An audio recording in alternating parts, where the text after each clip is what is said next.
সেনাবাহিনীর অবসরপ্রাপ্ত মেজর সিনহা হত্যা মামলার ডেথ রেফারেন্স ও আসামিদের আপিল শুনানি চলছে। এ সম্পর্কে আমরা জেনে নেব সবশেষ খবর। আদালত প্রাঙ্গণ থেকে যুক্ত হচ্ছেন সহকর্মী সৈকত সাদিক।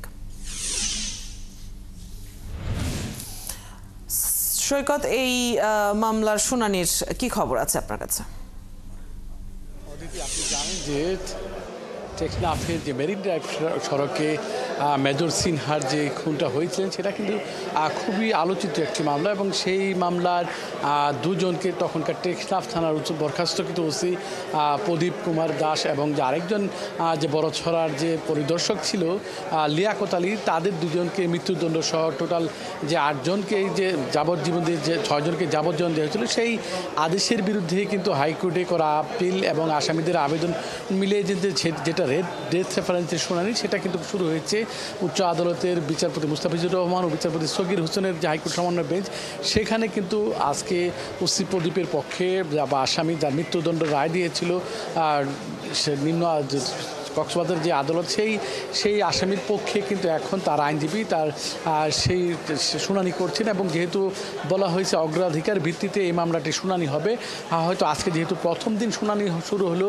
হয়তো এই মামলাটি ডেথ রেফারেন্সের শুনানি এই উচ্চ আদালতে 3-4 দিন চলবে, এরপরে কিন্তু একটা অর্ডার হবে।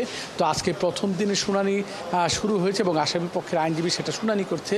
তবে আরেকটা বিষয় জানিয়ে রাখি, কিছুক্ষণ আগে একটি মামলার একটি রিটের যে বিষয়ে রিটকারী যে আইনজীবী ব্যারিস্টার রুহুল কুদ্দুস কাজল জানালেন যে কিছুদিন আগে পুলিশের পক্ষ থেকে একটি নির্দেশনা দেওয়া হয়েছিল ডিএমপির পক্ষ থেকে, যে বৈষম্য বিরোধী ছাত্র আন্দোলনের যে সারা দেশে বা রাজধানীতে যেই আইনশৃঙ্খলা বাহিনীদের বিরুদ্ধে যেসব অভিযোগ রয়েছে জুলাই আন্দোলনে, সেই অভিযোগের বিরুদ্ধে বা তাদের বিরুদ্ধে কোনো যদি অভিযোগ দাখিল হয় বা তাদের যদি কোনো গ্রেপ্তারের নির্দেশনা হয়, সেক্ষেত্রে কোনো থানার ওসি বা অন্যান্য কর্মকর্তাদের গ্রেপ্তারের ক্ষেত্রে পুলিশের ঊর্ধ্বতন কর্মকর্তার একটা নির্দেশনা লাগবে।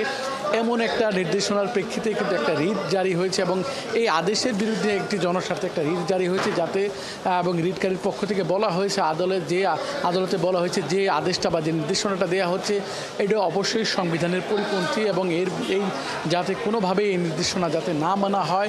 জুলাই আগস্ট আন্দোলনে যারা যে ধরনের অপরাধ করছে, যে শাস্তি করছে, তাদের 24 ঘন্টার বিধানে যাতে গ্রেপ্তার করতে পারে যদি কোনো গ্রেপ্তার নির্দেশনা থাকে, সেই বিষয়ে কিন্তু কিছুক্ষণ আগে ব্যারিস্টার রুহুল কুদ্দুস কাজল একটা আইনজীবী তিনি কিন্তু একটা ব্রিফিং করলেন। এর পাশাপাশি আপনাদেরকে জানিয়ে রাখছি যে এখন পর্যন্ত কিন্তু মেজর সিনহার যে ডেথ রেফারেন্সের যে মামলা শুনানি সেটা চলছে, হয়তো সেটা আরও কিছুক্ষণ বা 2টার আগ পর্যন্ত চলবে, এবং পরবর্তী সংবাদে কিন্তু জানিয়ে দিতে পারবো এই মামলার আজকে শুনানির অগ্রগতি কী হলো এবং পরবর্তী শুনানির দিন কবে হবে, সেই বিষয়টা কিন্তু আমরা পরবর্তী সংবাদে জানিয়ে দিতে পারবো। অদিতি। ধন্যবাদ সৈকত, আপনার কাছ থেকে আজকের দিনের বেশ কিছু খবর আমরা জেনে নিচ্ছিলাম। নিশ্চয়ই পরবর্তী সংবাদগুলোতে আবারও কথা হবে। দর্শক সহকর্মী সৈকত সাদিক আদালত প্রাঙ্গণ থেকে আমাদের সাথে যুক্ত ছিলেন এতক্ষণ।